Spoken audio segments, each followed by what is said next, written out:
This is the Second Studio podcast hosted by the Architecture and Design Office fame. My name is David Lee, and with me is Marina Bourderonnet. The two of us are architects, partners at the office, and of course, hosts of this show. And today we're talking about the differences between an architect, interior designer, designer, and decorator, and what those different titles mean, and who you should hire, really, to do different scopes of work of architecture, interior design, et cetera, et cetera, et cetera. Because we find that this is very confusing for a lot of people. Even professionals, it's confusing. So I know, yeah. We found that even real estate agents don't really understand what architects, interior designers do. Yep. So hopefully this episode will clarify all that stuff. It's totally understandable why people would not know these differences. Because very often you'll find, let's say, for example, an architecture office, and you might think, okay, they just do architecture, but the vast majority of the time, they don't just do architecture. They do other things that bleed over to interior design or even landscape architecture as well. The same thing for an interior design office. Most interior design offices, maybe not most, but a lot of them do work outside of the classical strict definition of what interior design involves. Right. And that's because it's not a straight science. Design is loose. And oftentimes clients also want you to do a bit more than what you were originally hired for. And in some instances, it's not that hard to just go kind of like beyond the boundaries. But I think clients should know who they should reach out first for specific things, just to avoid asking somebody who's not well-versed in one thing to do something. Yeah, because for sure, even though the lines are blurry, there are very specific different backgrounds and expertise generally that these different professionals have. And so part of the reason why this recording exists is because we do hear from a lot of clients, potential clients, who have hired somebody thinking they have an expertise, and they end up finding out months into the project that they don't. Right. Which is not a good situation. No. So what we're going to do is talk about this very confusing subject in three different ways. First, we're going to explain what the different, I guess you call it trades or industries include. So what does architecture mean? What does interior architecture mean, and interior design, and then decorating? Okay. Then we're going to talk about the professional titles. And what does an architect do versus interior architect versus interior designer? And again, architects don't just do architecture, and interior designers don't just do interior design a lot of times. Then thirdly, we're going to break down a hypothetical project by its physical components. So everything from the site plan to the roof to the facade, the windows, the doors, the finishes. And for each of those things, talk about who is the professional generally that would be involved with the design and selection of that thing. And hopefully, by the end of it, it all makes sense. Or you might have to watch it again. Yeah. And of course, if you have questions, just reach out to us. All right. So kicking off, I think the first thing we should do is probably try to define what is architecture. What does that include? What is interior architecture? What is interior design? What is decorating? Yep. Because all of this sounds confusing to me. Architecture, an easy way to think about it is it's everything that is permanently fixed to the home and part of the home, right? So obviously the structural aspects of the home, the studs, the steel framing, whatever's there, that's part of the architecture. The walls, the doors, the windows, the roof, all that architecture, right? Okay. Architecture can also include landscape structures that are fixed things like pergolas and outdoor kitchens and things like that. It might also, in some cases, the definition of things being permanently fixed to the home might also include the millwork, or AKA, let's say, cabinetry, that's in the house, right? The where it gets kind of confusing is there are certain items. So what about, you might be thinking, what about drapery? What about paint colors? And what about like seating cushions, part of the banquette?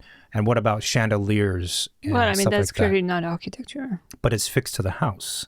So, well, it's removable. If it's removable, it's not architecture. Bingo. So, but then you could say a window could be changed, so it's removable. But you kind of have to break the wall to take it out. It's not like you have a screwdriver and you remove it. So it's all the stuff that is permanently fixed to the house would be part of the architecture versus not. Like wallpaper is not really part of the architecture scope. Anything, yeah, I was going to say anything that you would need a contractor to do for you would probably be That's architecture. another way to look at it, yeah.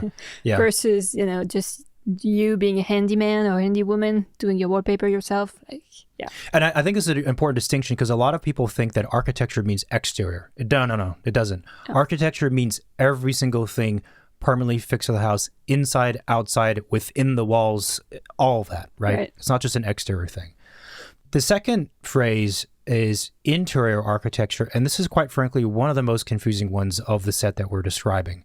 I have to say, I don't hear it very often. And when I do, I usually raise an eyebrow and be like, what do you mean here? Yeah, you're intrigued. What does this mean? I'm like, what? So first of all, if you are working with somebody or interviewing somebody and they say they do interior architecture or they're an interior architect, you should ask them a bunch of questions and say, explain to me what that means specifically.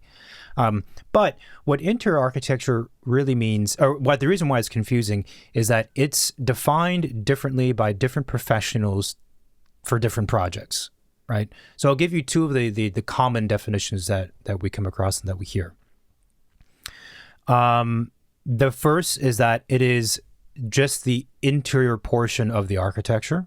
Mm-hmm. As I said, the doors, the walls, it's the skeleton of the interior of the house. Right, that's the first definition.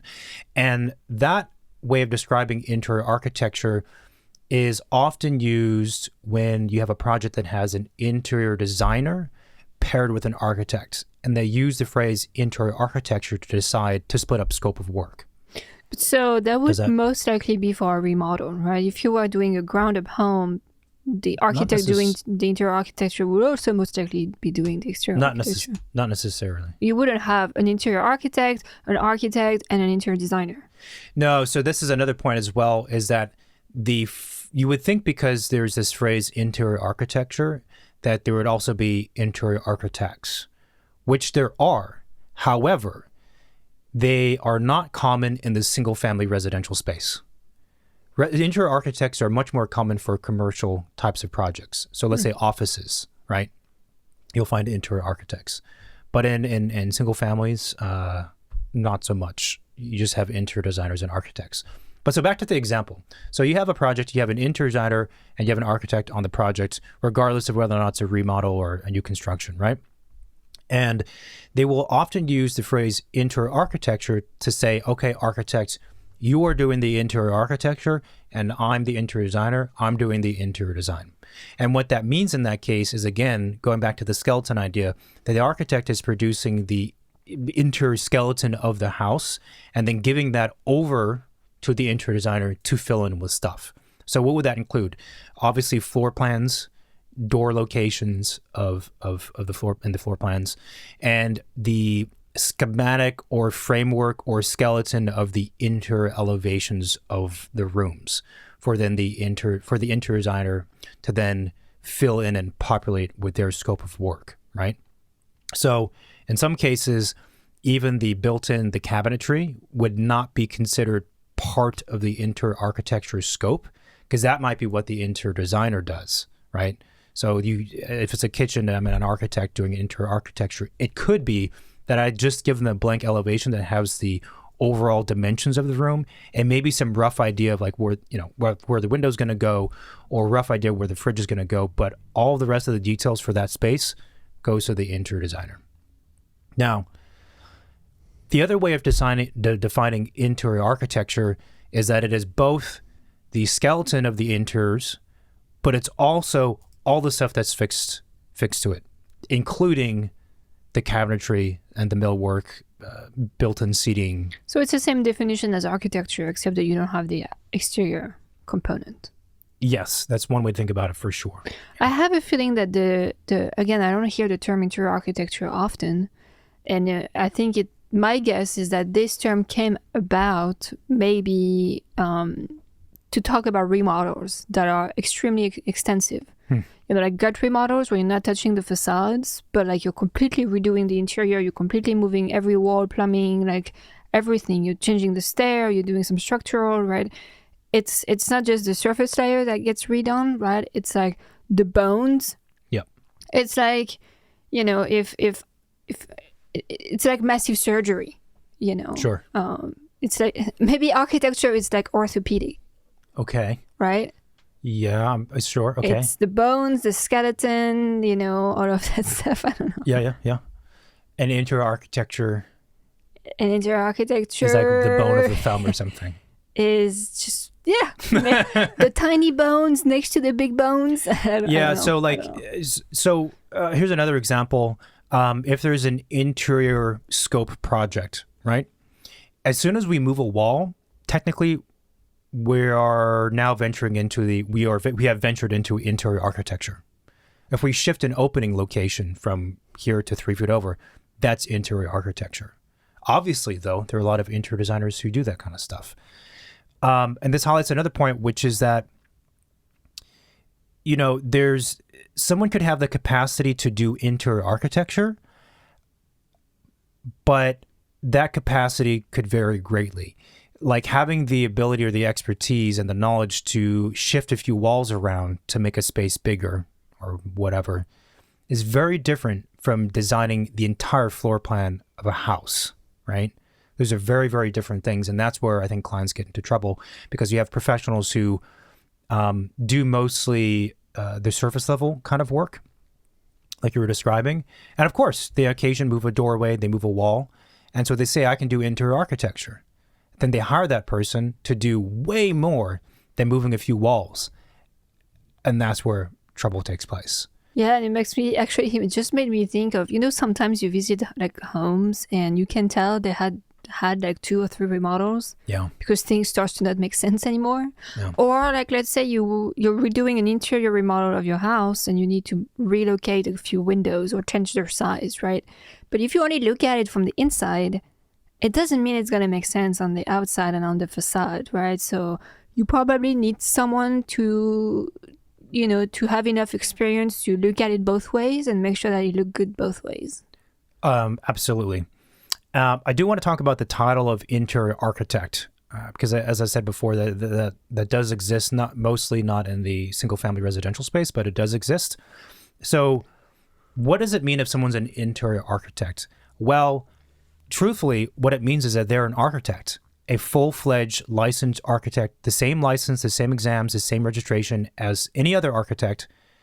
The only difference is that they have decided to focus their efforts on the interior aspects of buildings as opposed to anything else. That's the only difference. But they're an architect. So can an interior designer be an interior architect? Yes, if they are legally both interior designer and separately an architect, then yeah. But you can't just claim to be an interior architect because you do, in quotes, interior architecture. It doesn't work that way. I like thinking about that as, like, again, the medical field. Because Okay. I feel like there is some sort of, connection. Like an orthodontist studied dentistry. They just decided to specialize in orthodonty. Right. Okay. Right. And so like an architect studied the architecture. Like an architect studied right. architecture, decided to specialize in interior architecture. Right. A hygienist who does cleaning and might have some notion of dentistry did not go through the same training as a dentist. Right. But they've been exposed to it. They've been exposed. And maybe they have an understanding. Of... They might be able to, have some input.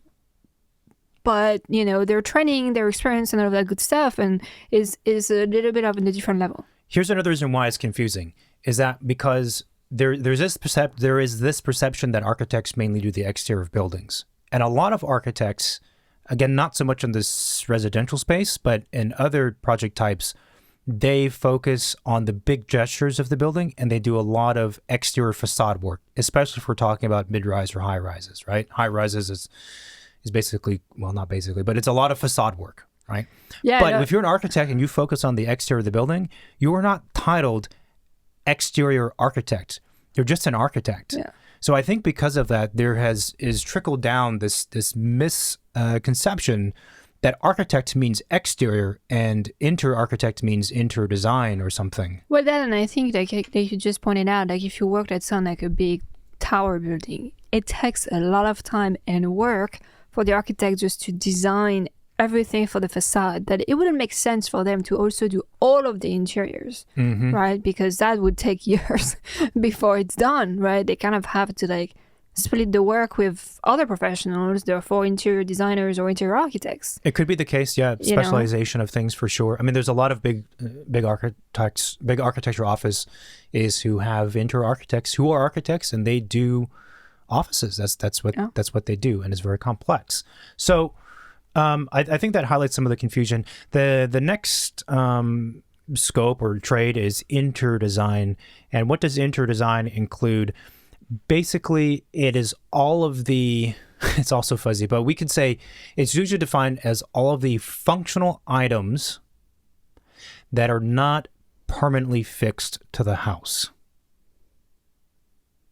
The key word being permanent to distinguish it from the architecture, right?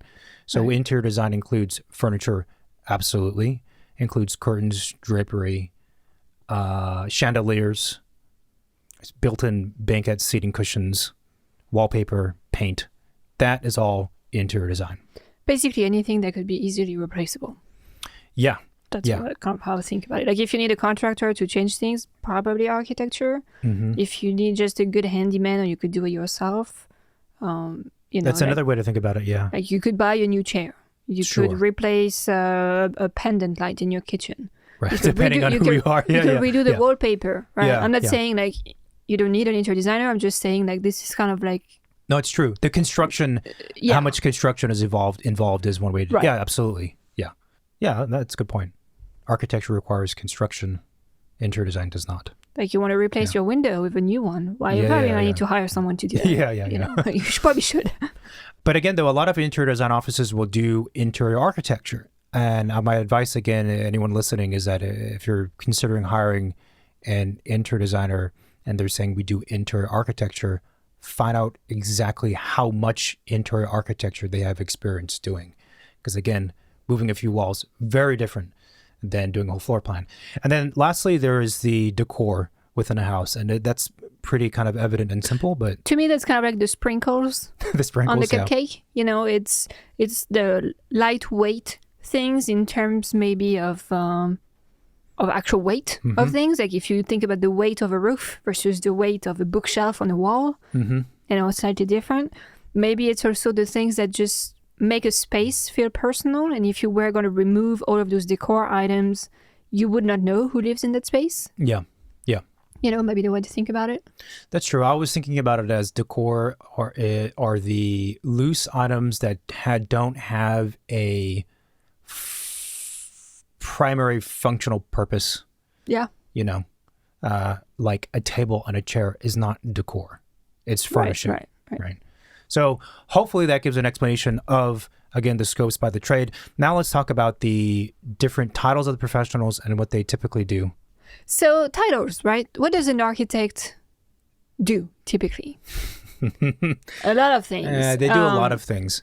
So the architect, compared to all the other professionals we're talking about, is more of a generalist, or rather has a broader view of all aspects of the project, because they have typically education and training in all the different aspects.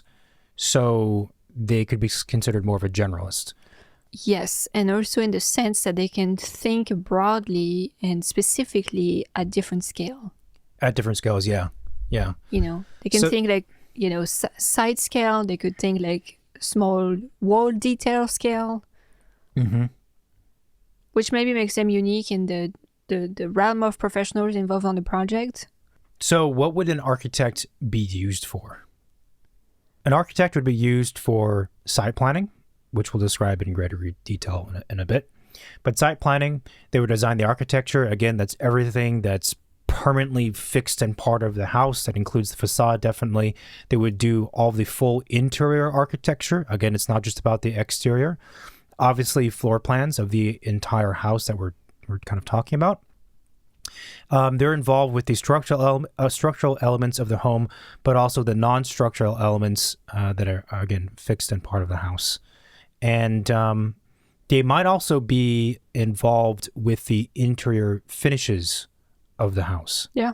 So in the same way that they would obviously design and specify and detail the exterior facade and the finishes of the exterior facade, they do that for the inside also. They do, and I think it's more of a client preferences. You know, like I would say maybe if you're a client who has a tendency in going into like maximalist interior design look, maybe most common architects wouldn't go there because that's not necessarily what they're interested in. Yeah, so this is a really good point. So obviously there are architects who do like full-fledged interior design, right? And so I think for clients, it's kind of like, well, how do I know if I should use an architect for interior design, you know, aside from the reputation, portfolio, and references and all that stuff? And so what I would say, I would agree with you. Generally, if we're talking about modern or contemporary homes, you're more likely to be and to find architecture offices who will do all of the interiors that we're describing, right? Because architects tend to see structures and buildings and living spaces and working spaces a certain way. And that line between interior design and architecture is much less important and basically does not exist in a lot of contemporary or modern homes. It's all one in the same thing. And I do think, as you've kind of alluded to, that you said maximalist, or I would say more classical or traditional styles of homes, that you are less likely to find an architecture office who will do full-fledged interiors. So here's a specific example. Architects generally are not huge fans of wallpaper, right? And seriously though, architects like real materials because we are trained to understand the value, the integrity, and the philosophy behind these different materials. Like stone means something, metal means something. And we like to generally honor the materials and use them for their inherent qualities. We don't just throw stuff on a wall because it looks good, right? And that's where, I'm not saying wallpaper is bad, but that's where a lot of architects don't like wallpaper and they shy away from it because it's a superficial application just for appearances, and architects don't think that way generally. Well, because again, you think about the thing as a whole, right? And not as like separate layers. Yes. You know, like even an architect designing a kitchen, the kitchen would most likely be very much part of the interior architecture rather than maybe being a kitchen that you could find in any other house, right? Like it's much more about, again, blurring the lines between the interior design and architecture than thinking about them as two different entities. Yeah, and I think a lot of times another difference is that interior designers tend to approach a room as a blank white box, and we can do anything in that white box, right? And architects think of it more of it being in relation to the greater room or the greater flow and the architecture that it's a part of. And the white box approach might work pretty well for an apartment. Well, a powder room is a very good example, right? A powder room is one of those spaces typically where it's much more interior design focused because it is oftentimes just a four-wall enclosed box. It has no spatial relationship to anything else, right? Versus like a great room. A great room is, draw the line between interior architecture and interior design. You can't. Okay, so what would you not use an architect for generally? I would not use an architect for furnishing and for decor. I mean, you could ask their input on furnishing because, again, if they've done the interior design of, like, let's say your kitchen and your bathroom, they might have some inclination as to, like, well, you know, what size table would best fit the space, or like what style table would best fit the architecture, right? But, you know, if you're asking them to pick like what pillow and throw blanket should go on your sofa, no. To specify and source like the exact stools and the custom leather and all that stuff, like that's not what an architect does. I think they can give input to the client, you know, but I don't think you should use them to like do the full like house, you know, furnishing and decorating. Yeah, no. Unless that's one of their services, then that means they have expertise and interest in doing that. Yeah, but not most of them. So the other profession I want to talk about real quick is the structural engineer, because I think a lot of folks believe that architects do engineering, which we absolutely do not do engineering. So a structural engineer, they're the person to design the structure of the home. The structure meaning the physical components that exist to hold up the home, right? The structure. the structure. And there are other elements that are fixed, that are permanent, that are sturdy and thick and heavy, that are non-structural. So, but an engineer is the one that's responsible for designing the structure. The architect does not do that. That said, the engineer and the architect collaborate heavily and go back and forth quite a bit, because obviously you need to make sure that the structure fits, and vice versa, right? Yeah, and the architect has a general sense of architecture and the different systems available and their, standard sizes and like how they roughly work. But somebody has to run calculation, size, those members, if they're beams, if they're foundation, how much weight, how deep. Those are not things that architects do. That's not our training. That's not our liability. That's not our expertise. The third title is the interior architect. And again, super uncommon for single family residential. And again, it's an architect who just does the interiors. So if someone is an interior architecture office, I don't know even who would be for residences, but you would not use them for any exterior site planning work or massing.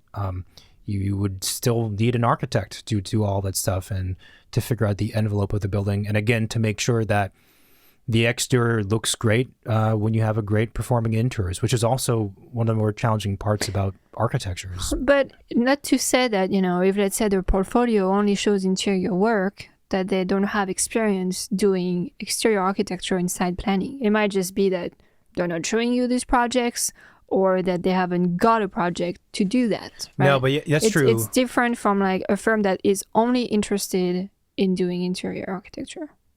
Yeah, but what I'm saying is that if someone approaches an office and they say, I'm an interior architect, then you would not use them for exterior design of the house, and you would not use them for site planning. Yeah, if they've decided that. Yeah, absolutely. I mean, the thing is, you're only an interior architect if you decided to be an interior architect, right? Yeah. So it's kind of excludes itself. The next title is interior designer. So interior designer would be good for furnishing, for the finishes within the home, and oftentimes for decor as well, and not just strictly interior design. They could also be very useful for designing any non-load bearing or non-structural elements in the home. So let's say you have a bookshelf that is floor to ceiling. It's a custom bookshelf, and it's used to divide space. That does not hold up the house or have any structural implications to the house, probably. But an interior designer could definitely do it, right? Right. But so if you have non-load-bearing walls and they're moving them, that's still interior architecture. Yes. Right. Mm-hmm. Mm-hmm. I see how it could get confusing. It would get confusing, absolutely. So again, and also if it's confusing because you don't necessarily know what the project is going to be until it's been designed. So how do you know what's going to be required? Yeah. The new floor plan. So how do you know if you should hire an architect, if you should hire an interior architect, an interior designer?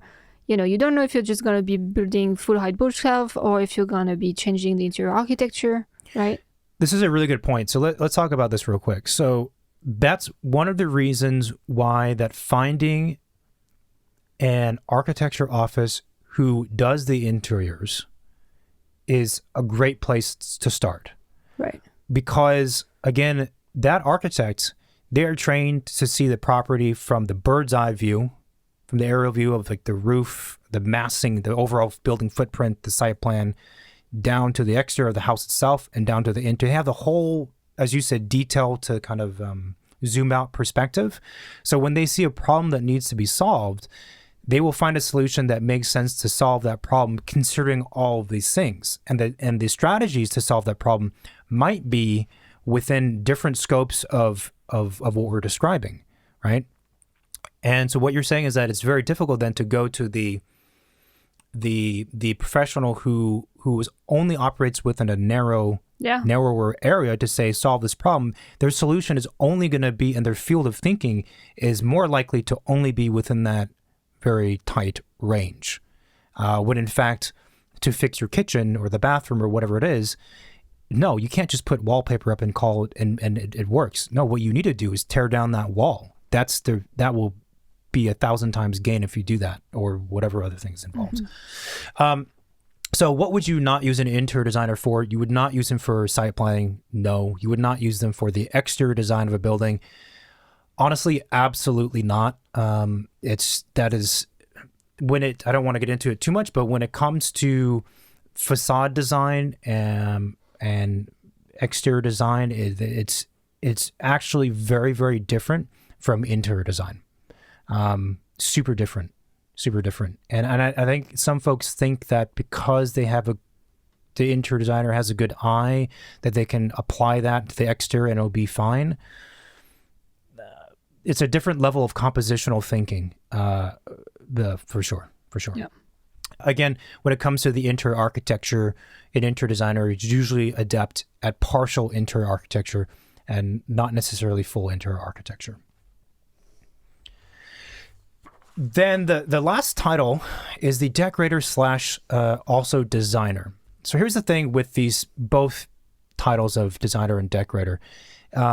They are not professional licensed titles of any kind. They're just, anyone can be called a decorator and anyone can be called a designer. And this is, frankly, a problem I have with both of those things, is that people call themselves a designer and they claim to be able to do all the things we mentioned, but no, they don't, you know. So a designer or a decorator would be used for all of the decor aspects. And if you're talking to somebody who has extensive experience and an extensive portfolio and you trust them, you know, explicitly because of that, then that's fine. But if that does not exist and someone's a designer and they're saying, yeah, I can do like a floor plan for you, do not do that. Do not do that. Yeah. Right. So a designer would not be used for basically a lot of stuff. Site planning, exterior design, or facade design rather, full interior architecture, no. Floor plans, no. And anything like kind of permanent and functional in the house, I would question. Again, unless they have the portfolio. Then but a designer also in California usually oftentimes reference to interior designers. So depending on where you are, really ask like, what is it that you do? Yeah, what is it you do and what is your experience? I mean, honestly, because the way that, like, there is a path and certain steps you have to go through to become an architect. There's education, there's licensure, exams, there's experience. You have to have a certain amount of experience. Professional insurance you have to pay. But to be a designer, anyone's a designer, right? And so a lot of times designers who have evolved to doing larger scopes of work, it's through experience. But honestly, what we see, it's more like a friend said, oh, I wanted to redo this thing. You have a good eye. Can you, and you're into design, can you do it for me? Okay, fine, I did that. Then referral, then another friend. So then instead of doing just a powder room, now it's like a powder room plus a bathroom. Then it's a primary bathroom because it's bigger. And then it's a primary suite. And But the substantial foundation for understanding the larger picture of that's required to design a full floor plan does not exist. And it's really hard to just acquire that by the experience that I described. It's super unlikely, honestly. Just super unlikely. So the next thing is to kind of look at a fiction project, mm-hmm. right? And kind of like look at every single element that goes into making this project real. Mm-hmm. And kind of see like who would usually have input or say or come up with even like the specification or their design and all of those things. Yeah. To kind of understand out of all of the professionals we mentioned, like who kind of does what. Yeah. Again, this is to take with a grain of salt in some instances because it's not that linear, mm-hmm. and it's oftentimes a collaborative process more than not. Yep. So there is not just one say, but let's give it a shot. So first of all, is site planning. What the heck is site planning? Well, site planning is if you look at the map of your property, right? That shows your property line, the street, like the access, maybe where is the current house located on the site. Easements, utility location, like the slopes, the heights of where the trees are located, like all of that stuff. That's kind of like, that's the site. That's what we call the site.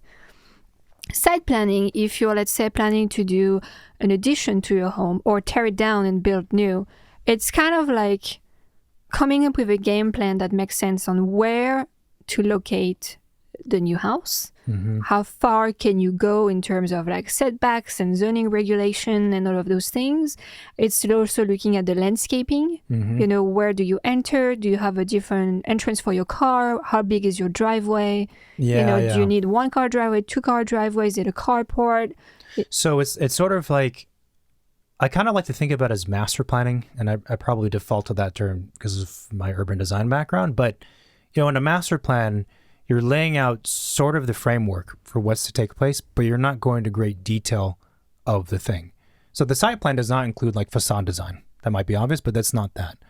But it's all the things you mentioned, and it's not just as you said, it's not just the location of the building, which is of course part of the site plan, but it's also usually the approximate footprint and shape of the building, of the house. Is it one square? Is it a long rectangle? Is it 2 blocks, 3 blocks? Is it a ziggly line, a circle, like whatever it is? And then furthermore, a general understanding of obviously flow in the site, in the landscaping, but also flow into and out of the architecture. So there is an understanding of like where the entry is, but also maybe a suggestion of like how much glass or openness there might be to the exterior. So we might have, let's say we have a site plan, there's just a square house or whatever in its floor plan. We say, okay, well, this corner of the house, this side of the house is going to have more openness to the exterior. I don't know what that means. It could be windows, it could be doors, it could be a mixture of stuff, but we need that because it's adjacent to a pool and you want to open out to the pool, right? So that's kind of like site planning in the master plan sense. In my view, that's what it kind of includes. But so what are some of the specific items? We talked about the building location, orientation, height, and footprint. It includes driveways. It includes an understanding of the hardscapes versus the softscapes. Hardscapes means basically paving, we could say, and softscapes is like greenery. Fences, pools, pergolas, easements, and decks. So who are the people, though, that would be in charge of designing and drawing the site plan? Well, typically it would be the architect and most likely the landscape architect. You're kind of, that site plan, as you know it as a plan on the construction set or permit set, is like very basic information. What we're talking here is maybe more like establishing the rule set for design to take on the site within, take place. It's sort of actually it's the same thing as earlier in the recording we were talking about when you have an interior designer or an architect working, and let's say they're doing a gut remodel, and the architect provides the interior designer the basic elevations for a kitchen, right? The skeleton of the kitchen, and the interior designer fills it in with their stuff. It's sort of the same thing, right? The site plan is just the skeleton of the project from that bird's eye view. Right. I mean, it's kind of like the common, if you imagine there is a landscape architect who has to design the front yard, the backyard, and like maybe some, landscape features inside, right? And you have the architect who's going to design, the pool house, the pool, the guest house. Well, they kind of need a common scheme, a common base, a common agreement to start. Okay, right? sure, They kind of need to know, like, okay, well, how big are you thinking the house is going to be? Okay, which way is it going to be facing? Well, it's going to be facing south. Okay, well, I think we should have some bushes on that line. Oh, yeah, but wait a minute. That's going to obstruct the view to the pool. Okay, well, let's tweak it around, right? It's kind of like, I think, the initial, sets of rules that are established among like maybe the first 2 professionals involved on the project. And that's a document that should evolve and guide things throughout. The site plan. Yeah. And real quick, also the question of, okay, who designs the pergolas and the outdoor kitchens, like themselves in greater detail? And it could be the architect, it could be the landscape architect. I don't know if it'd be an interior designer, but it could be those other 2 for sure. Yeah, so and it depends the scope of work. It depends. Is the pergola close to the house? Well, then maybe, it should be part of the architecture. Yeah. If it's a remote structure, or if the project is only a landscape scope, then the landscape architect is going to do it. Or it might be just a collaborative effort in doing it. So the next layer to the project that I want to talk about are the structural elements, which are also known as load-bearing elements in a home. So we often hear people refer to things as structural when they're not. And again, the distinction being that structural stuff in the house Those are the items that physically support and hold up the home. Yeah, so, let's say the wall at your bedroom closet, it's probably not structural. Yeah. Most likely not, right? When we talk about load-bearing wall, it's really, again, the bones that keep the house up. Yeah. And if you were to remove it, the house would just collapse on itself. Yeah, I mean, the easy thing is to call it a skeleton, which not to be confused with the use of the word skeleton earlier in this recording, which was to describe it's a bone. Kind of the framework. Yeah. Bearing wall are like a big bone, right? In your skeleton, there is the teeny tiny bones, and there is like the big ones. Okay. So the bearing walls are like your spine. Gotcha. Like your hip bone, your femur. Like those are the bones that you need. Your nose and the cartilage are like partition walls or something. Exactly. Sure. So you could technically remove it. Like you don't really need all of that ear stuff. Yeah. You can't remove your spine, otherwise you're dead. So who is responsible for that portion of the project? It is both the engineer and the architect. The engineer is responsible for designing it, meaning they specify the size and location and the type, and they run calculations and And the architect is involved with that. And again, they primarily work together to make sure that, so for example, we have the space, we have a big beam. Structural engineer says, okay, if you want to span this far and have this much glass, you got to have a beam that's this dimension. The architect comes back and says, okay, well, we can't have that because it doesn't fit inside of this wall within the architecture that we're creating. So we have to have some kind of conversation about how to solve this. The span gets smaller, the beam therefore smaller, or whatever else takes place. That's the kind of back and forth that happens. And that back and forth is usually referred to as coordination. Yep. Right? It means like we have to coordinate our efforts and our moves toward like one way to make it work. Yeah. That's kind of it. And the interior designer is typically not involved with this kind of structural stuff for the first reason that they don't have the background in it. Like architects typically in their education, they learn about structure. So they're not engineers again, but they have a knowledge of it. So there's the ability to converse with engineers and problem solve with them. Interior designers have less expertise in that. But if let's say you have like an architect, an interior designer, and a structural engineer on board on a project, most likely the architect is going to be the person coordinating with the structural engineer. And if the architects see that there is anything that would impact the interior design scheme of the interior designer, then they would let them know, and maybe there would be a bit more coordination, right? Well, so here's a question then that people might be wondering. Why can't I just have an interior designer, engineer, and contractor, and no architect if my project is obviously of a certain scale, and I don't need an architect for permits? I mean, everything's possible, right? You can. I don't think the structural engineer would necessarily know how to explain things to an interior designer who does not have some of that technical knowledge. And I'm not sure that the interior designer would be able to think of options or alternative problem solving with the structural engineer to make it work. So you're kind of relying on the structural engineer to do most of the heavy lifting, or on the contractor to step in to do that part of the heavy lifting and coordination. Which they will not want to do. I can tell you right now, contractors don't want to be involved with that. But interior designers, I don't think they're interested in having to deal with structural matters. Like it's not fun because it's really just technical headaches. You know? So that's another difference between interior designers and architects is the technical aspects. When you start getting into like framing issues and mechanical issues and architectural lighting issues and all that stuff, it's a different territory. Even as architects, like we're trying to think about things in 3D and X-ray visions and seeing through the wall and projecting things in our head. But once you start dealing with structural members on top of mechanical equipments, there is a lot of things that you need to imagine working together. And I'm just thinking, on one project I worked on, which was a big 18-story tower, right? Where you're trying to coordinate like what happens in the ceilings, the thing that you don't see above your finished ceilings. And it's extremely complicated in some instances because of the size of the beams and how many ducts need to run and the finished ceiling clearance that you want to keep at a certain height, right? So you have to just brainstorm and problem. It's really just problem solving. Yeah. It's like a giant puzzle with a zillion different shaped pieces that you have to problem solve.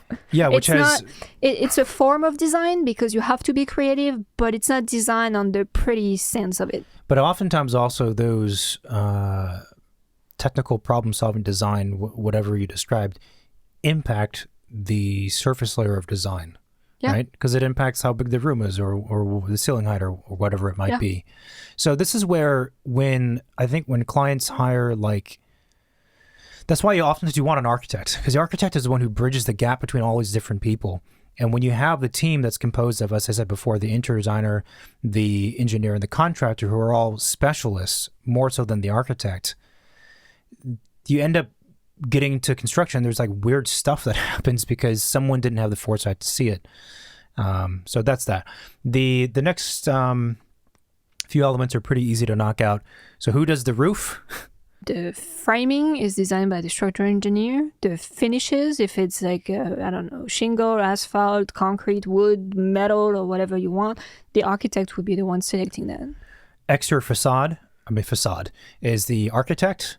Windows and doors. Doors and windows, those should be selected by the architect, to make sure that it works with the facade design, right? But there is also a lot of technical and performance requirements that you have to make sure you follow if you were even just going to replace your windows and your exterior doors. And it's not the fun stuff, like the U value and like the frames and like the thickness of the glass and all of that stuff. So just use your architect for that. Well, the thing too is also with doors and windows, like folks might be wondering, well, can't I rely on the contractor for that information and then use my designer or interior designer or whatever title that's not an architect to provide me the aesthetic feedback? And the answer is yes, but again, you're kind of, I'm trying to think of an example. It's similar to what we were describing with the structural elements of the home. You're kind of cobbling together the team, but the person that really should be at the center of the conversation, you're missing. And that becomes difficult. Because of course, doors and windows too, you have to think about headers, you have to think about structure, you have to think about framing. So that's that. And then next is floor plans. So floor plans of an entire house, not just a little segment. Who would do floor plans? An architect for sure. Interior architect, yes. And again, interior designer, typically no. Not for an entire floor plan. Of course, if they're in an interior design office and they do interior architecture legitimately, then of course, then yeah. Mechanical system in the house. Mechanical system, like the location and layout. Well, mechanical system, I mean, if it's simple enough, like an AC plan, that would be shown in like the RCP plan. The architect would be the one doing it. If it's a more intricate system and a bigger house, you most likely will have a mechanical engineer on board. Who coordinates with the architect the same way as the structural engineer does. Who would come up with the size, the specification of the AC units, the size of the ducts, the best layout, and all of that stuff. Yeah. And then interior designer, mechanical systems, typically not if we're talking about throughout the entire project. No. No, they wouldn't do any specification. I mean, even you think maybe they would have some input as to like the face of the grills that's used on the wall because that's the thing that you see, but that's it. And then there are the walls within the project. Obviously, they're associated with the floor plan. So wall locations and types would be by the architect, interior architect, and especially if they are structural walls, then the engineer would be involved in that conversation as well. And just so people know, non-structural walls are often called partitions or non-load bearing. So if you hear those phrases, that's what that means. And then what about the finishes of the walls? Interior walls. Inside? The architect might be involved. The interior designer, yes. The interior architect, yes. Yeah, pretty much it varies from project to project. Again, maybe on the style of the house. Millwork and built-in items, such as cabinetry or seatings and things like that, the design and specification. Kitchen islands would be part of that as well. Kitchen countertops, all that kind of stuff. Varies from project to project.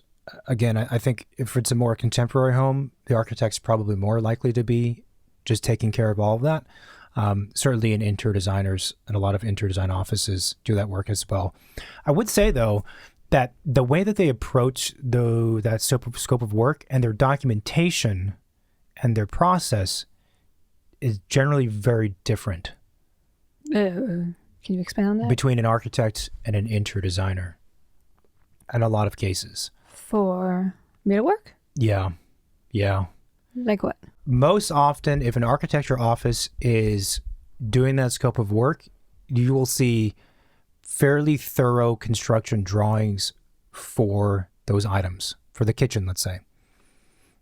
A lot of times, interior design offices, not always, but a lot of times their drawings are much more schematic, and it's more like I'm referencing other things that have been done that look like what I want, and I'm going to loosely sketch it out and then give it to the contractor, and he's going to build it.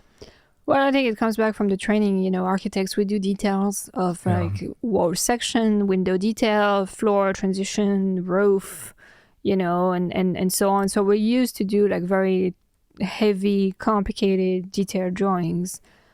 For the type of work that interior designers do, which is mostly on the surface of things, they don't really need to do that. Yeah. And the most they would is like, for built-ins. Yeah. Which... But even a lot of times it's schematics, very schematic level of documentation. Yeah, because, and oftentimes too, I think they work directly with like the cabinet maker or the contractor to kind of figure out and refine details as the construction happens.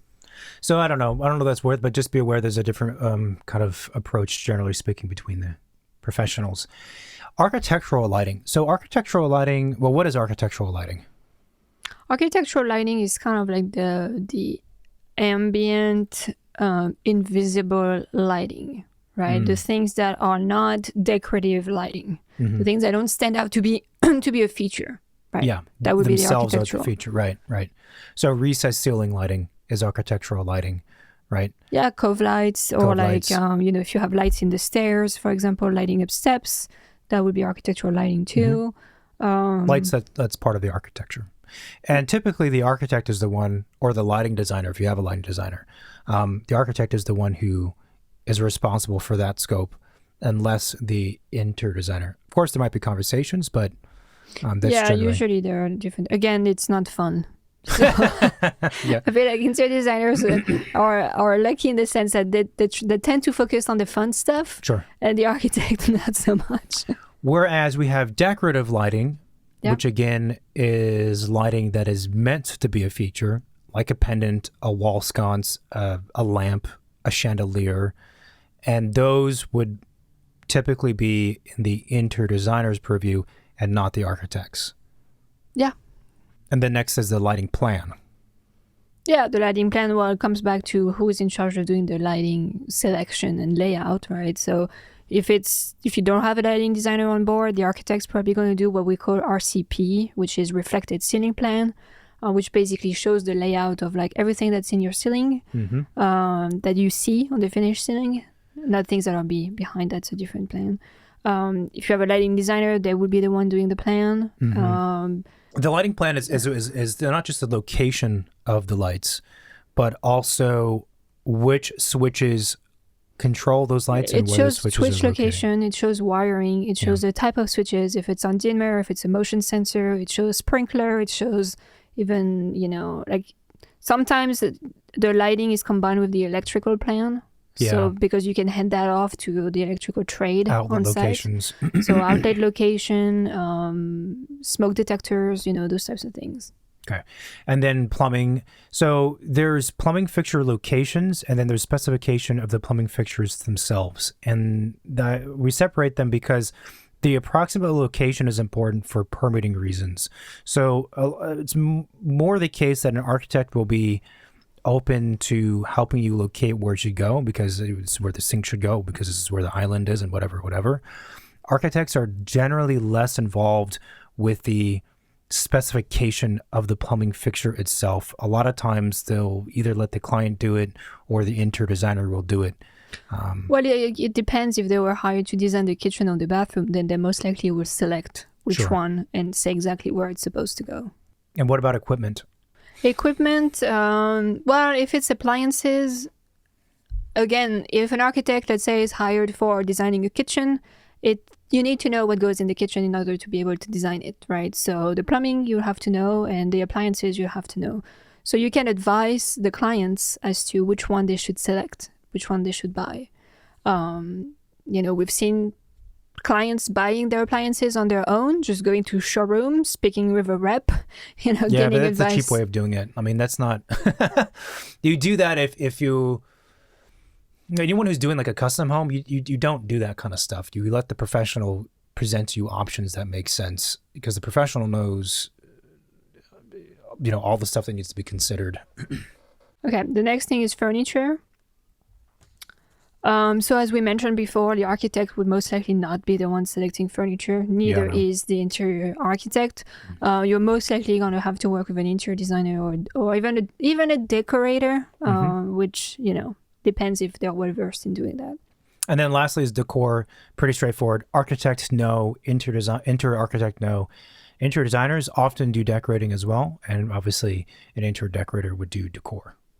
All right, so maybe let's do like a quick summary, because this was a pretty dense conversation. Yeah, so the conclusion is that you're going to have to listen to this again. It all varies depending on the situation, but the big takeaway is that for certain scopes of work, it's very easy for anybody to claim that they do it, or rather that they're experts at doing it when they might not be. In particular, interior architecture and some aspects of interior design and a lot of things.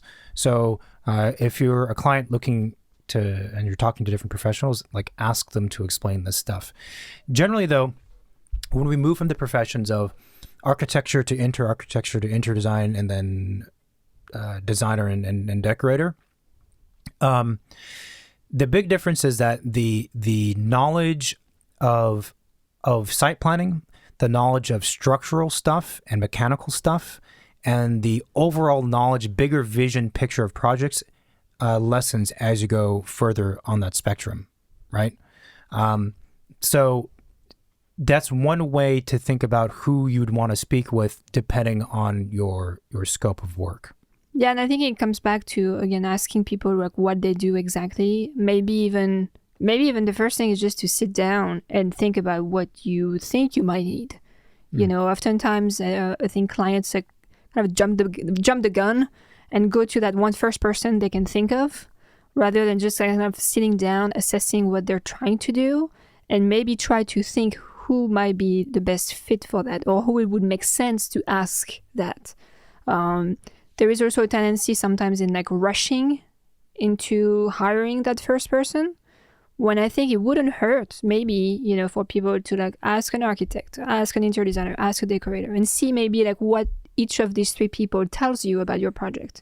If you're in the way that you really don't know where to start or what they do, Yeah, and this topic I think is helpful, and the situations where this is confusing is when you're doing an unclear scope, like a remodel in particular, because remodels tend to grow in scope. They almost always grow in scope, and the scope is very squishy and confusing, and so you don't quite know who you're going to need. So I do think it's a good idea to talk to different professionals at the very least. I mean, if you're doing a ground up house and you're spending a lot of money, then you need the full team. There's no question about it, and they will sort out who's doing what and how their responsibilities are being split up. I would say in general that I would not suggest using an strictly interior design office, or a designer or a decorator to do the full floor plan or layout of a house, and definitely not the exterior design, and definitely not the site planning.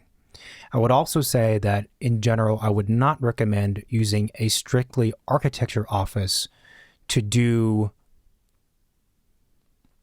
any of the furnishing, any of the decor, and potentially the interior design, but that varies greatly from office to office. The thing is, the reason why it's sometimes easier or safer to use an architecture office to do some interior design as opposed to the opposite is, again, because the architect has that vision that's from small to big.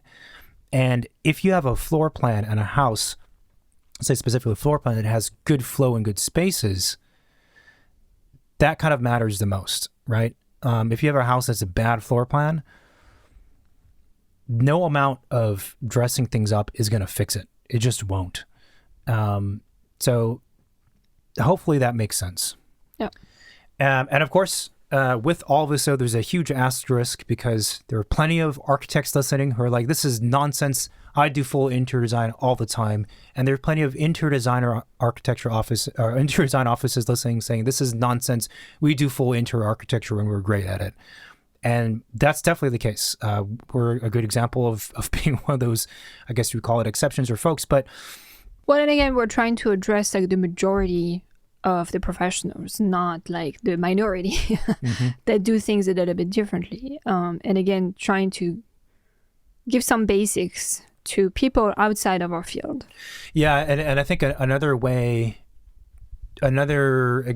explanation of why the exceptions exist, it has to do with the scale and how long that office has been around. So, for example, smaller architecture offices who are younger oftentimes do more interiors work because those projects have lesser budgets.